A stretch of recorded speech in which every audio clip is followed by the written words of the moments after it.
Good morning, everybody. It's Mrs. Gladstone, and I'm going to be reading Chapter 5 of Finding Zasha. So many things happened in the next 3 days, it felt like we were being punished for escaping harm in the first 3 months of the war.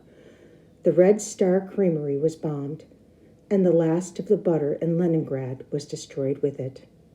Dozens and dozens of fires burned throughout the city, the blue sky woven with black and gray threads of smoke marking their locations. Food disappeared from the shelves. The government began rationing electricity and cut personal phone lines, although the public ones were kept on. Those were bad things. But the news that felt like a knife in my heart came with a knock on the door early in the morning when I was still asleep. It was Georgie from down the hall. He stood there silently, his eyes glassy with tears, his pet rat, Leonide, climbing in and out of his cupped hands. "Georgie, what is it? Are you all right? Has something happened?" His lower lip trembled, and he watched Leonide for what seemed like a long time before he looked up and said, "Betty died. They got her. The Germans got her with their stupid bombs during the night." I gasped and fought the truth of his words. "No, not Betty." He nodded, a tear falling onto his hands. "Yes, I'm letting everyone know." I stood motionless, watching as he crossed the hall. Just as he reached our neighbor's door, he turned back to me. And the roller coaster, it burned to the ground. As he turned back around, I closed the door softly and stood staring into space. Betty, Leningrad's only elephant, was the pride of our zoo. She was a magical creature who got more beautiful with every visit. Our mothers had used Betty as a promise and a threat since we were toddlers. "If you're good, we'll go see Betty." Or more likely, "If you don't stop fighting with your brother, I won't take you to see Betty." And now, gone. Not dead of old age, but killed by a war that had nothing to do with her. After Betty's death, or murder, as Alik later called it, I thought things couldn't get worse. I was soon proven wrong. 9 days later, Olga led 10 of the children from our apartment house to other apartment houses to knock on doors and collect bottles.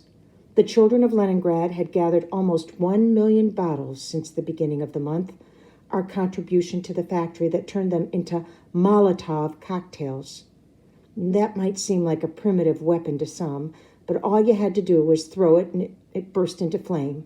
But as the whole world now knew, Russia wasn't ready for a war, so we had to make the most of what we had. A Molotov cocktail is like a bottle filled with some fuel, and when you throw it and it breaks, it explodes into a fire. After an hour knocking on doors, Alik, Misha, and I had a full canvas sacks, almost too heavy to carry, the bottles clanking against one another and making a terrible racket as we dragged them to the curb. "The truck should be here," Olga said impatiently, looking up and down the street. "The factory was supposed to have sent a truck for us to dump our bottles into and then follow along behind us."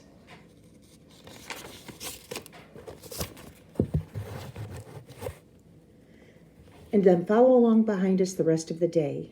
That way, we could work efficiently, collecting, dumping. "Here come the Germans," Tomek, at 16, the oldest boy with us, said it casually while stopping to light a cigarette made from dried leaves rolled in newspaper. We were being bombed daily, and after 11 days, we were almost getting used to it. "All right," Olga said with a sigh, as if she considered it just an inconvenience. "Get into the lobby of the building over there. Let's move." I stared at the sky as I shuffled toward the nearby apartment building. This raid sounded different from the others, and soon I saw why. It was just 3 planes flying in fast and low and dropping something, but it wasn't bombs. You can barely tell anything fell out of those planes at first, except that the sunlight glinted on whatever it was until it almost looked like a waterfall, a silver waterfall, made up of 1,000 unnamed objects. A swarm of them fell near the end of the block. Every one of us, including Olga, ran for the area where the things landed. It was like a dump truck had unhitched its back gate and unloaded its contents right there on the street.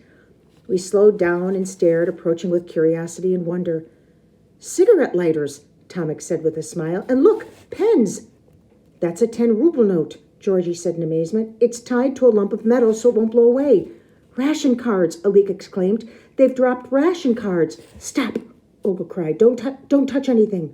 We'll report it to the police." We prowled like a pack of tigers, walking slowly around the target, getting ready to pounce. "There are toys in there. I saw them, I'm sure," Misha said excitedly. Alik looked confused. Why would the Germans do this? They try to kill us and then they give us presents? I shook my head, feeling very wary and suspicious. Maybe they think we're ready to give up. They're trying to make us like them or something. "I know, I saw a little dump trunk in there," Misha said, taking a step toward the pile of riches. "No," Alik shouted, grabbing his sleeve. "Olga's right. We wait. We don't touch anything." "Since when do you take Olga's side?" Misha snapped, but he stopped moving. Tomek threw his cigarette butt to the ground. "There's money waiting to be picked up, and you fools are going to wait for the authorities, not me." "Tomek, don't," I said. He was always doing something to annoy people. Ignoring me, he stepped forward and reached into the collection of miscellaneous things. "It's a pen, Ivan. Who cares if I take a pen?" He held it up as to emphasize how silly it was. I grabbed it in lightning-fast move and threw it about 15 feet from us so that it landed in the middle of the pile. "You're such a—" Tomek began. Just then, the pen exploded in a fit of fire and smoke. I barely registered the cries of the others, the shouts, the disbelief. I stood frozen in shock. "It's booby-trapped." "It probably all is," Olga cried. "Don't touch anything else. Back away slowly and go stand where we left our bottles."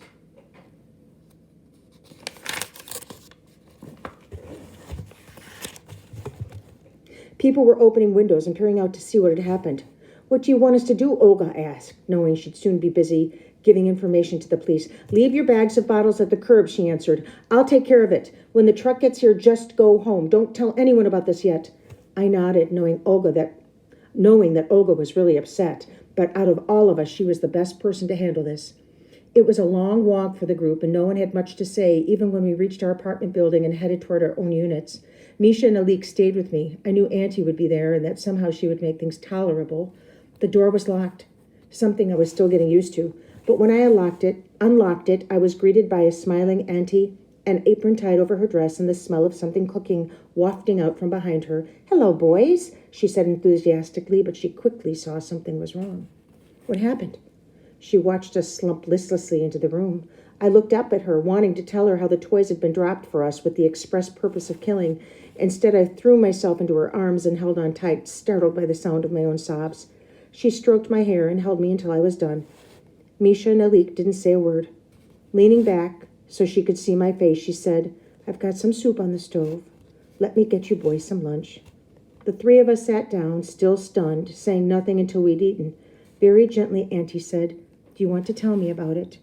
It poured out then, each of us talking over the other, not just about the toys and the pen, but about how hard it was to adjust to our new lives. "I'm even ready to go back to school," I said, which got an understanding laugh from Misha and Alik. Auntie listened, nodded, and didn't interrupt. Finally, she said, "How we behave during this terrible time counts just as much as winning." "What do you mean?" I asked, not absolutely certain what she was getting at. "I mean, if we lose our humanity during the fight, then we have lost everything." Misha looked confused. "Lose our what?" "I think I understand," Alik offered. "You're saying we might die, but that before we die—" "Be quiet," Misha said. "I'm not dying." "That if we were to die," Alik continued, "how we acted toward one another is as important if we stayed alive." "Yes," Auntie answered quietly. "What does it matter how you acted if you're dead?" Misha challenged her. "Just remember my words," she said, getting up and beginning to clear the table. "Things may get very hard, very fast." Truer words were never spoken. The first deaths by starvation began by the end of September. People were shot without trial for stealing food and ration cards from others. Food became the only thing that mattered, just as Auntie had predicted. By late October, there were 4 inches of snow on the ground. Fuel was scarce. People were found frozen to death in their unheated apartments. Others anguished about how they would survive if the siege didn't end soon. This is kind of a tough chapter, guys. War's awful. That's how desperate life became, and that's how fast it happened. In the month of October, each citizen was given 5 3/4 pounds of food, mostly bread, to last them for 1 month. That equals almost 3 pieces of bread for the entire day, nothing more. No fat, no vegetables, no meat. The desperation to escape our surrounded, strangled, starving city created a kind of madness. For me, what happened next in November was almost worse. Oh no, what happens? Was my note. I'm going to go on to chapter 6, guys. Hang in there. Chapter 6. I stared at my mother's face, gaunt from the little bit of food she ate each day, her high cheekbones like chiseled rock. To me, she was still so beautiful, although in her eyes I saw weariness beyond words. My mother, Auntie, and I sat quietly at the table one evening in early November. By the light of 2 candles, we ate thin bean soup prepared by Auntie. There was still electricity in our apartment, but only sometimes, and we never knew when it would arrive or when it would be shut off. It had been a blessing that Auntie Vera had come to live with us. My mother worried less about me, and Auntie stood in the ever-growing food lines for our meager supply of bread. My mother didn't know that a large portion of the food that kept us alive came from Auntie's hoard upstairs, or that she sometimes bought extras for us on the black market at exorbitant prices with the rubles she had stashed around in her apartment. Auntie and I had decided long ago that my mother didn't need any more worries on her shoulders. Part of our job, as we saw it, was to keep her as healthy and calm as possible under our terrible circumstances. Ivan, my mother said softly after she finished her soup, I want to talk to you about something very serious. I felt an awful tightness in my chest. Yes?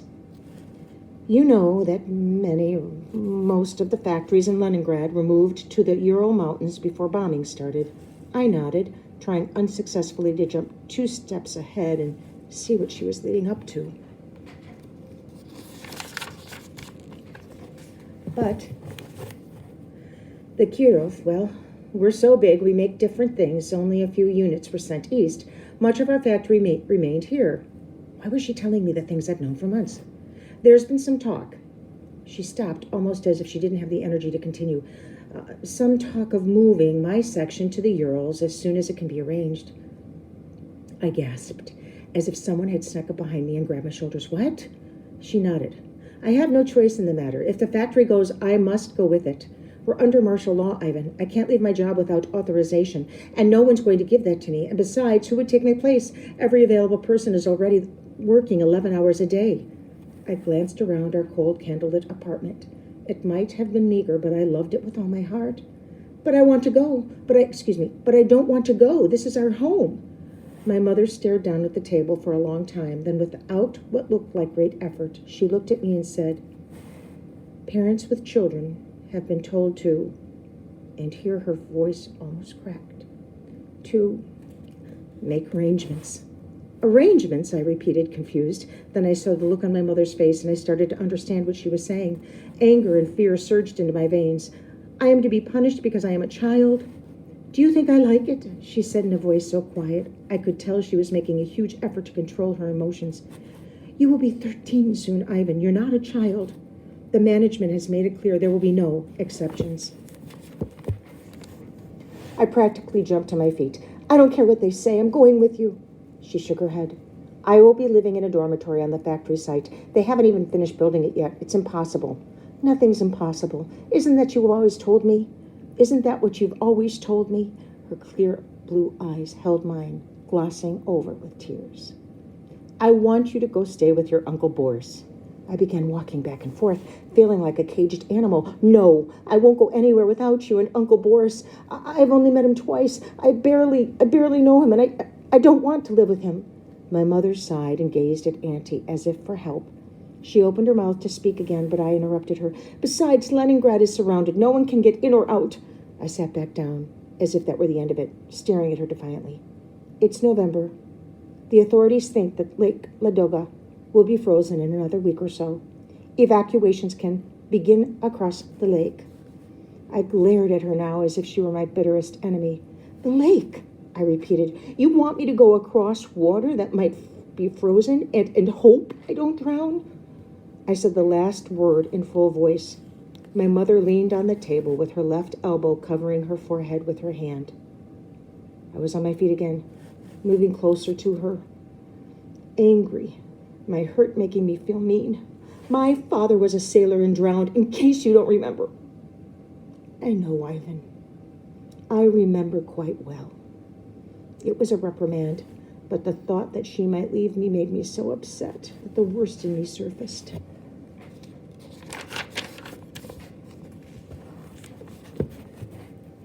And even if I don't die, what then? Uncle Boris won't know that I'll be coming because there's no mail service here. What if I arrive at his cabin and he's gone? I'll starve to death. I'll die then, and it'll be your fault.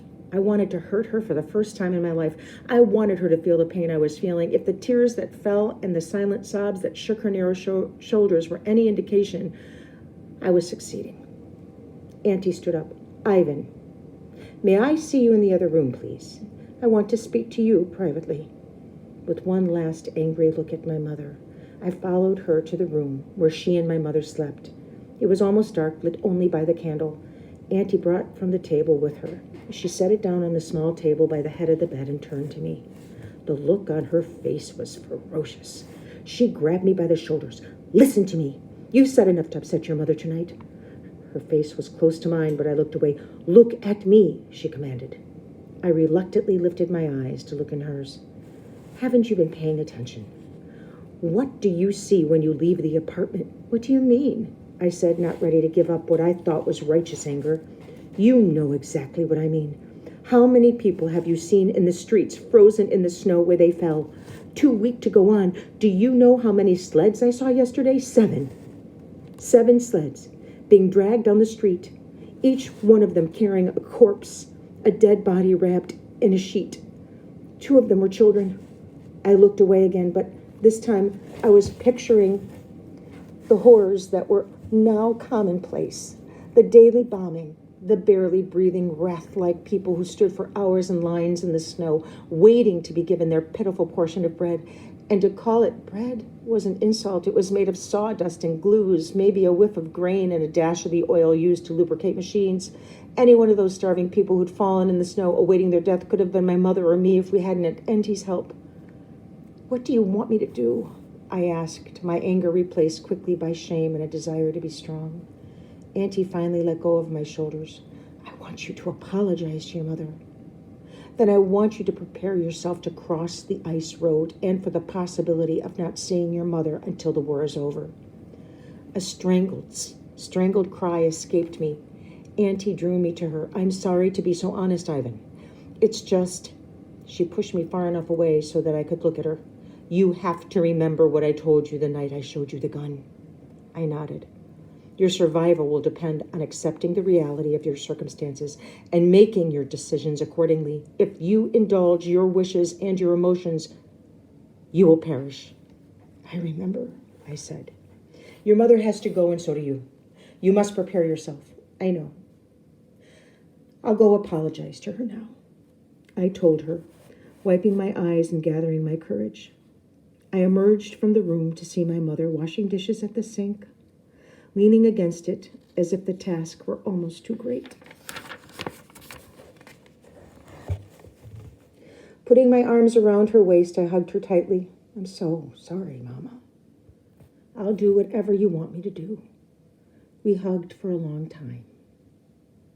Even if it means going to your Uncle Boris's cabin. I nodded and managed to laugh a little. Do you remember my old nickname for you? Of course. Ivan the Not So Terrible. It still suits me, don't you think?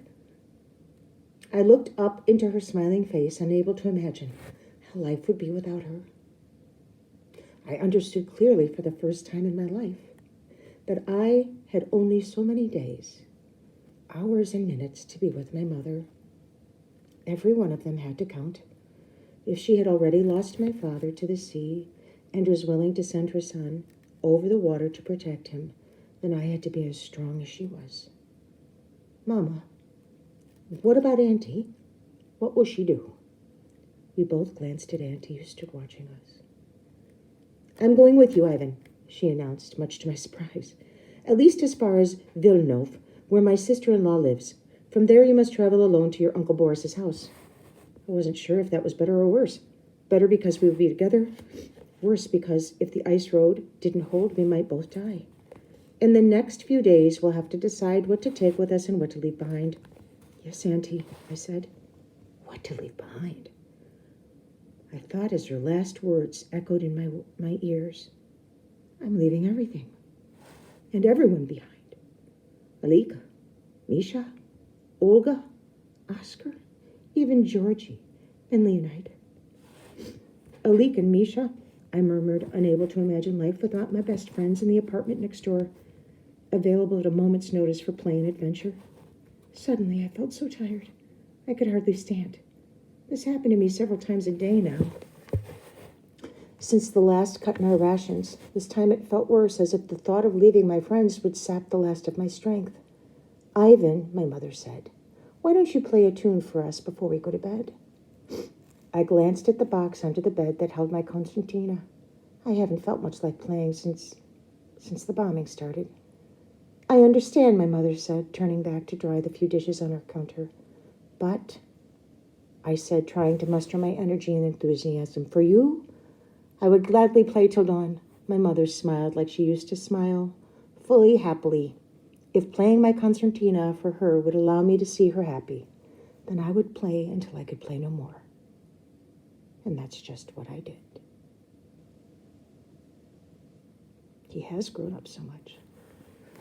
Okay, that was a tough one, so if you need a few minutes, it's okay. We'll talk all about this week. It was a tough one. Tough times, huh? Okay. Bye for now, guys. Hang tight, and I'll read the next chapter in a little bit.